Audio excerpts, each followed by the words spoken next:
Pájaros con las pechugas palpitantes.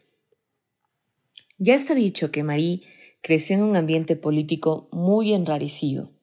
En 1864, 3 años antes de su nacimiento, los rusos aplastaron una insurrección nacionalista y ahorcaron a los cabecillas, dejando sus cuerpos colgados de las murallas de la ciudadela de Alejandro durante el verano para que se pudrieran a la vista de todos. Un espectáculo de ferocidad medieval que no debió mejorar las relaciones entre los opresores y los oprimidos. En la escuela, Mania y sus compañeras daban las clases en polaco, lo cual estaba prohibido, pero el centro tenía previsto un sistema de timbres para advertir a los profesores de la llegada de los inspectores rusos. Uno de esos días, Marie y sus 25 compañeras estaban estudiando la historia de Polonia. Cuando recibieron el aviso, inmediatamente guardaron los libros y sacaron las labores, tal y como tenían ensayado, de modo que, cuando entró el inspector, las niñas estaban cosiendo ojales modosamente. Entonces la profesora mandó salir a la pizarra a Marie, porque era la mejor alumna de la clase, y el tipo le hizo recitar el Padre Nuestro en ruso y soltar la lista de los zares con todos sus títulos. Lo hizo bien, pero se sintió terriblemente humillada y lloró con desconsuelo cuando el hombre se fue. Comprendo la angustia de Marie. Las preguntas del ruso estaban hechas con la intención de domar y avasallar, pero por otro lado, la escena me parece de lo más simbólica.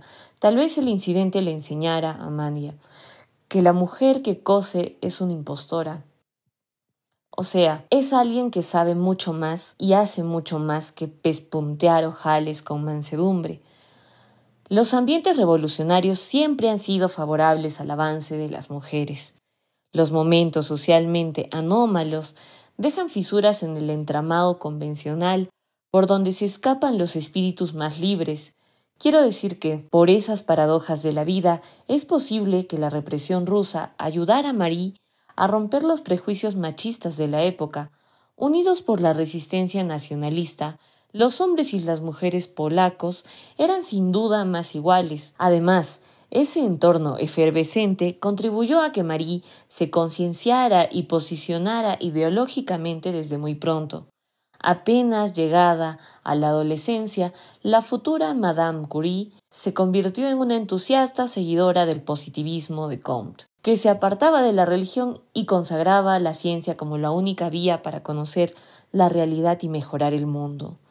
Mania, que había abandonado la fe tras la muerte de su madre, se entregó con pasión al romanticismo científico. A los 18 años le mandó a su mejor amiga un retrato que se había hecho junto a su hermana mayor Bromja, y la dedicatoria decía: a una positivista ideal de dos positivas idealistas. Por cierto, que en este retrato se le ve rechoncha cual manzana. Manja y Bromja Slodowska. Pero aún así, a pesar del calor de los ideales y de la lucha nacionalista, me imagino a Marie en una escuela, siendo la pequeña de 5 hermanos, 4 tras la muerte de la mayor, sin dinero, una simple niña humillada por los invasores. ¿Qué podía esperar de la vida? En nada, en 1944, la maravillosa novela escrita en estado de gracia por Carmen Laforet. A los 23 años, la narradora habla de las amigas de su tía, que en antaño fueron jóvenes, felices y ahora eran mujeres atormentadas y marchitas, y dice: eran como pájaros envejecidos y oscuros, como las pechugas palpitantes de haber volado mucho en un trozo de cielo muy pequeño. Ese era el destino más probable que le aguardaba a Manya. Un trozo de cielo demasiado pequeño y un corazón casi roto después de haberse estrellado una y otra vez contra los límites. No creo que por entonces nadie diera un céntimo por la pequeña Slodowska. Pero Marie tenía ambición. Bueno, la tenía de esa confusa, contradictoria manera con la que las mujeres nos relacionamos con nuestras ambiciones. Por fortuna, las cosas están cambiando mucho en las ultimísimas generaciones, pero hasta hace apenas un par de décadas, el mayor problema de la mujer occidental consistía en no saber vivir para su propio deseo. Siempre vivía para el deseo de los demás, de los padres, de los novios, de los maridos, de los hijos, como si sus aspiraciones personales fueran secundarias, improcedentes y defectuosas. Y no es de extrañar ese caos mental cuando se nos ha educado durante siglos en el convencimiento de que la ambición no es cosa de mujeres. En los tiempos de Marie Curie, pretender brillar por ti misma era algo anormal, presuntuoso y hasta ridículo. Y así, sin modelos en los que mirarse y contra la corriente en general, es muy difícil seguir adelante, aunque tengas una vocación, aunque estés convencida de tu valía, porque todo el entorno te está repitiendo una y otra vez que eres una intrusa, que no vales lo suficiente, que no tienes el derecho de estar allí, junto a los varones, que eres una mutante fracasada como mujer y un engendro como hombre. ¿Cuántas mujeres bien dotadas han debido de romperse frente a esa presión? Como le sucedió a Carmen Laforet. Precisamente, ella sabía que tenía un talento literario descomunal y su ambición estaba a la par de ese talento, pero no tuvo fuerza psíquica suficiente para sostener sus aspiraciones en medio del machismo, ramplón de la posguerra española. No volvió a escribir nada de la valía de su primera novela y de hecho escribió muy poco más. Se quebró, se derrumbó. Laforet sí terminó envejecida y oscura y con la pechuga palpitando de impotencia y asfixia. Por eso, porque era muy duro y arriesgado avanzar a solas, muchas mujeres resolvieron con ansias de éxito, de manera tradicional, vicariamente pegándose a un varón como ladillas y viviendo el destino de un hombre. Ojo, no me estoy refiriendo a las amas de casa, a las mal llamadas marujas, a esas mujeres estoicas y esenciales en la construcción de la vida, verdaderos pilares de la tierra. No hablo de las musas profesionales, de esas féminas que solo se emparejan con hombres de éxito. Son mujeres que lo dan todo por su caballo de carreras, lo cuidan, lo alimentan, lo cepillan, le sirven de secretarias, amantes, madres, publicistas, agentes, guardaespaldas, incluso son capaces de morir por él si llega el caso. Eso hizo Eva Braun con Hitler. Yo creo que Eva se suicidó en el búnker con el convencimiento de que así pasaría a la historia, y tuvo razón. Eso sí que es ambición, demonios.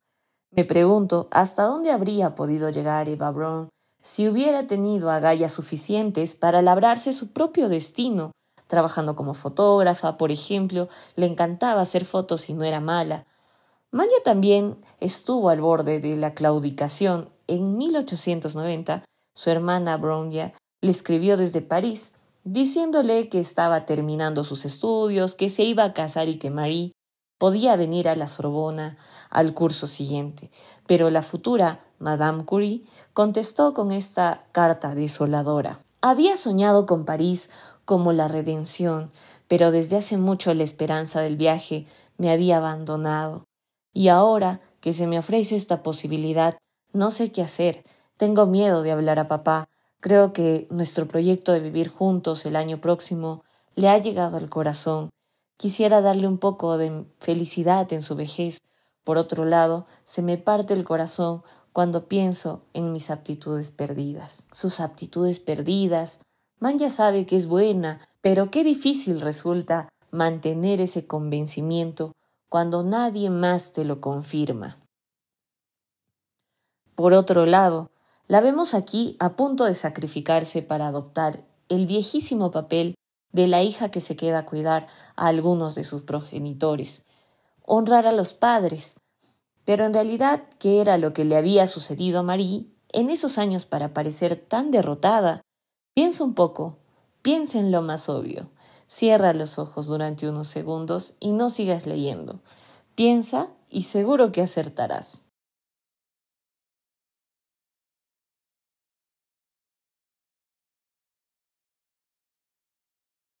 En efecto, Cherches Lehom.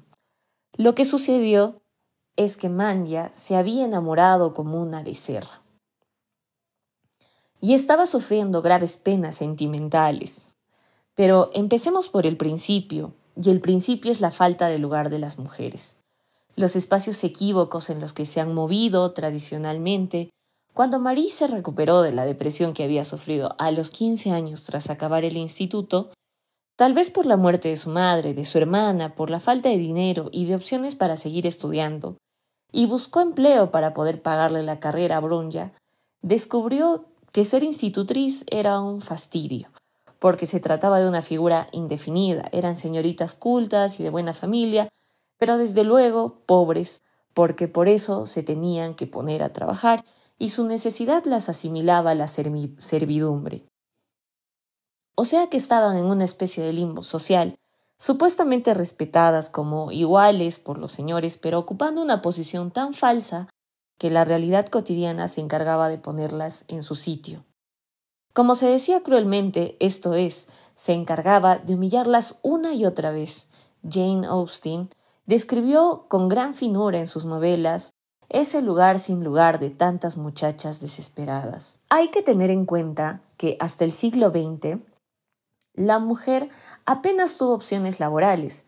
Las obreras trabajaban el doble y cobraban la mitad que sus maridos. Pero la clase media ni siquiera podían emplearse salvo en unos pocos oficios de perfiles resbaladizos. Institutriz, dama de compañía, no había más salida que hacer eso o escoger alguna de las 3 ocupaciones tradicionales: monja, puta o viuda.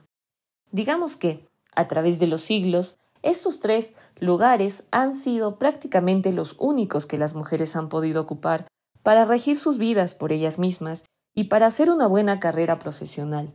Abadesa de un convento, cortesana de lujo, viuda alegre y activa capaz de sacar adelante la empresa o el imperio del esposo fallecido. Como la estupenda viuda Clicquot, que a la muerte de su marido en 1805 consiguió convertir su champán en un burbujeante éxito, o como la tremenda y malvadísima emperatriz Irene de Bizancio, que asumió el poder en el 780 cuando desapareció su cónyuge, el emperador León IV. Fuera de esos escasísimos lugares sociales autorizados, las mujeres sí querían moverse libremente por el mundo, tenían que disfrazarse de hombres y ha debido de haber muchísimas mujeres travestidas desde el principio de los tiempos.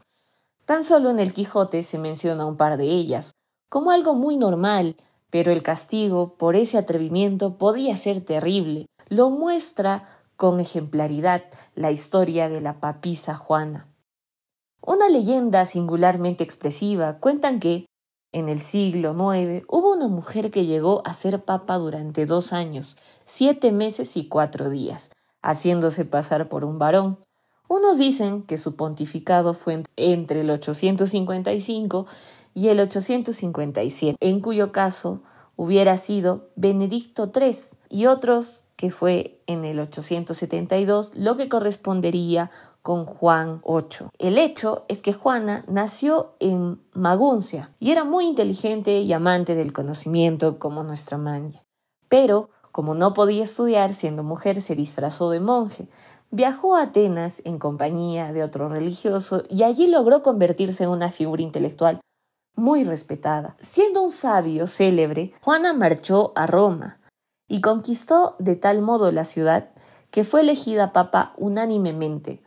Es más, la leyenda cuenta que su mandato fue bueno y prudente, pero se quedó embarazada de un amigo monje y un día, mientras atravesaba la ciudad por todos los arreos pontificios en medio de una solemne procesión, Juana se puso prematuramente de parto y dio a luz delante del gentío. Imagínate la escena: la tiara dorada, el báculo, las sedas, los soberbios brocados, empapados de sangre femenina y pegoteados con los humildes mocos placentarios. Cuenta entonces la gente, tan enfurecida como horrorizada, se abalanzó sobre la papisa, que la ataron por los pies a la cola de un caballo y la arrastraron y lapidaron durante media lengua hasta matarla. Esto sucedió en una calleja estrecha entre el Coliseo y la iglesia de San Clemente, y se supone que durante siglos estuvo allí instalada una estela que recordaba el evento y que decía así: Peter Pater Patrum, Papis Prodito Partum, Pedro padre de padres, propició el parto de la papisa.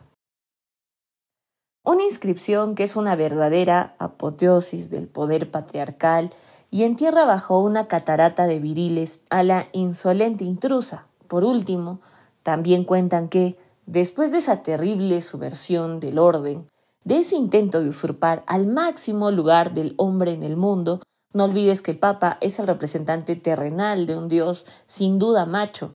Se instituyó durante varios siglos un curioso ritual en la elección de los pontífices, y consistía en que, antes de la coronación, el sumo sacerdote se tenía que sentar en una silla de mármol, rojo con el asiento agujereado, y entonces el prelado más joven, lo del más joven sería porque a los novatos siempre les toca lo más pringado, o porque le resultaría más agradable el pontífice, le tenía que palpar los genitales por debajo del asiento y después gritar, habet, o sea, tiene, ante lo cual los demás cardenales contestaban Deo gratias, supongo que llenos de alivio y regocijo tras confirmar que el nuevo Peter era otro Parter. Nada de madres por el momento, por favor. Esta leyenda de la papisa fue muy popular durante varios siglos y la gente se creía a pies juntillas hasta que la Iglesia la repudió oficialmente en el siglo XVI, pero que esa verdad o mentira da lo mismo. Lo que importa es su increíble fuerza simbólica y lo bien que representa el miedo del mundo masculino al ascenso social de la mujer, además de servir como parábola didáctica para enseñar a las féminas que intentar ocupar el lugar de los hombres se castigaba de una manera horrible. Eso es lo que hará Marie Curie, ocupar lugares que antes nunca hollados por las mujeres y desde luego pagará un alto precio por ello. Pero varios años antes de eso, y al igual que miles de otras muchachas, la joven Sklodowska se contrató como institutriz, primero en una casa tan horrible que duró muy poco y después en campo lejos de Varsovia con una familia nacionalista y amable, los Zorowski. Escribió a su prima, para los chicos y chicas de aquí, palabras como positivismo, la cuestión social son objeto de aversión. Suponiendo que hayan oído hablar de ello, lo cual es inusual, si supieras ver lo bien que me porto, voy a la iglesia todos los domingos y fiestas de guardar, sin alegar jamás un dolor de cabeza o un resfriado para liberarme. Casi nunca menciono el tema de la educación superior. Para las mujeres en general, observo en mi conversación el decoro que se espera de alguien en mi posición. Pese a la incomodidad de esa posición y de ese lugar tan resbaladizo, Marie no pudo evitar del todo ser quien era. Organizó una escuela clandestina para enseñar a leer y escribir en polaco a los campesinos de la zona, un proyecto arriesgado por el que podrían haberla metido en prisión. Ya había participado antes en la resistencia a través de la Universidad Volante de Varsovia, un movimiento educativo subterráneo. Los estudiantes recibían clases de nivel superior y a la vez enseñaban a los obreros. Todo esto estaba prohibido y entrañaba peligro. Me recuerda los conmovedores esfuerzos de esas profesoras que seguían dando clase a las niñas secretamente en el terrible régimen de los talibanes.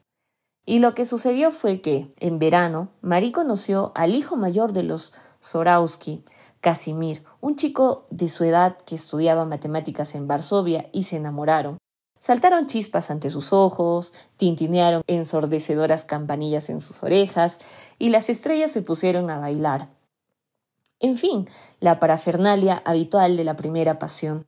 Sarah Drey incluye una foto de Casimir en su biografía de Curie y se diría que era muy atractivo. Pillina. Después de todo, a nuestro empollona le gustaban guapos en su estilo. Pierre Curie tampoco estaba mal. De modo que, en esto, la transgresora Marie era de lo más convencional y para mi vergüenza, debo reconocer que a mí me pasa lo mismo. No es justo, no es racional, no casa con mis principios ni con mis ideas, pero me gustan guapos. Siempre me ha irritado y desesperado esa propensión tan humana a mostrar una irremediable debilidad por la belleza.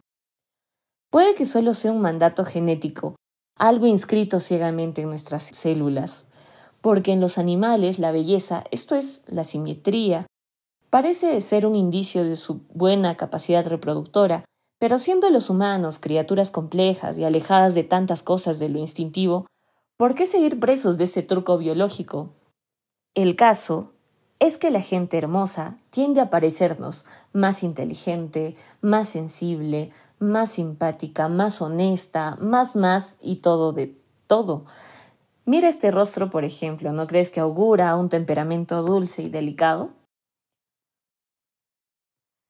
Lástima que sea la foto de Jeffrey Dahmer. El carnicero de Milwaukee, en 1960 a 1994, que asesinó, torturó, mutiló y devoró a 17 hombres y muchachos. La realidad es obscena y compleja e insiste en llevarnos obscenamente la contraria cuando nos ponemos soñadores. Creo que estos excesos de idealización los padecemos sobre todo las mujeres que mostramos una desmesurada facilidad para inventarnos al amado. Sí, ya sé que las generalizaciones encierran siempre una cuota de estupidez, pero permítanme que juegue un rato a hablar de los hombres y las mujeres, aunque resulte esquemático, y así pienso que, cuando nosotras creemos enamorarnos de alguien, enseguida enumeramos como origen de nuestro entusiasmo un espejismo de virtudes sin fin, que le suponemos a una persona. Es listo, es bueno, es encantador. Cuando lo que nos ha obnubilado y lo único que de verdad sabemos de él, o tal vez de ella, no sé si sucediera igual en las relaciones homosexuales, es que tiene unos ojos de un color admirable, unos dientes muy blancos entre labios de fruta, hombros poderosos y un cuello apetecible de morder. ¿Por qué las mujeres estamos presas de nuestro pernicioso romanticismo, de una idealización desaforada que nos hace buscar en el amado el summum de todas las maravillas, e incluso cuando la realidad nos muestra una y otra vez que no es así? Por ejemplo, cuando nos enamoramos de un tipo áspero y grosero, nosotras nos decimos que esa apariencia es falsa, que muy dentro de él nuestro hombre es dulcísimo y que para dejar salir su natural ternura solo necesita sentirse más seguro, más querido, mejor acompañado. En suma, nos convencemos de que nosotras vamos a cambiarlo, vamos a poder cambiarlo. Gracias a la varita mágica de nuestro cariño, rescataremos y liberaremos al verdadero amado que está preso dentro de sus traumas emocionales. Lo salvaremos de sí mismo. Las mujeres padecemos el maldito síndrome de la redención. Los hombres, en cambio, creo que suelen ser más sanos en este punto, y que son capaces de querernos por lo que en verdad somos. No nos inventan tanto, probablemente porque no tienen tanta necesidad. Durante siglos, el amor ha sido la única pasión que se nos ha permitido a las mujeres, mientras que los hombres podían apasionarse por muchas otras cosas, o quizá no tengan tanta imaginación. El caso es que nos miran y nos ven, mientras que nosotras los miramos y en el calor del primer enamoramiento lo que vemos es una quimera fabulosa. Hay una frase genial de un cómico francés llamado Arthur que dice así: el problema de las parejas es que las mujeres se casan pensando que ellos van a cambiar y los hombres se casan pensando que ellas no van a cambiar. Qué terrible lucidez y qué certero. La inmensa mayoría de nosotras estamos empeñadas en cambiar al amado para que se adapte a nuestros sueños grandiosos. Creemos que si le curamos de sus supuestas heridas, emergerá en todo su esplendor nuestro amado perfecto. Los cuentos para niños tan sabios lo dicen claramente. Nos pasamos la vida besando ranas convencidas de que podemos transmutarlas en apuestos príncipes. Pero las ranas son ranas, pobrecitas. No solo nadie puede cambiar a nadie, sino que es profundamente injusto exigirle a un batracio que se convierta en otra cosa. De manera que, cuando pase el tiempo y vemos que nuestro hombre no muda a superhombre, empezamos a sentir una frustración y un rencor desatinados.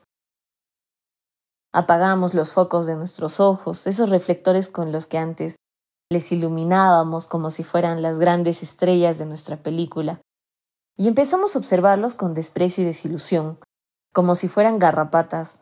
Cuando Arthur dice que los hombres piensan que nosotras no vamos a cambiar, no se refiere a que nos pongamos culonas o echemos celulitis, sino a que se nos llene de aspereza la mirada, a que ya no les mimemos y cuidemos como si fueran dioses, a que nos arruinemos la vida en común con acervos reproches.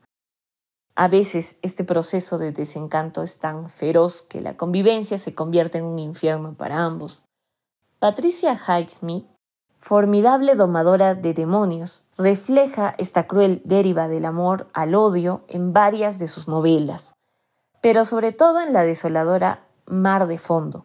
En cambio, creo que nosotras les parecemos a ellos desde el principio unas ranitas preciosas, En eso son menos exigentes, más generosos. Envidio la naturalidad con la que nos ven y nos desean. Volviendo a nuestra Marie, pienso que por debajo de su rígida contención, y justamente por eso, era un verdadero torrente pasional. Rebosaba sentimientos volcánicos en las cartas que escribía en su juventud, en el diario que hizo tras la muerte de Pierre, y en las pocas líneas que mandó a su amante, Langevin, y que casi originaron una tragedia. La pasión se ocultaba en los altibajos de su temperamento, en sus crisis melancólicas, en su sensibilidad de nervio en carne viva. Así que me imagino lo que tuvo que ser ese primer amor por Casimir.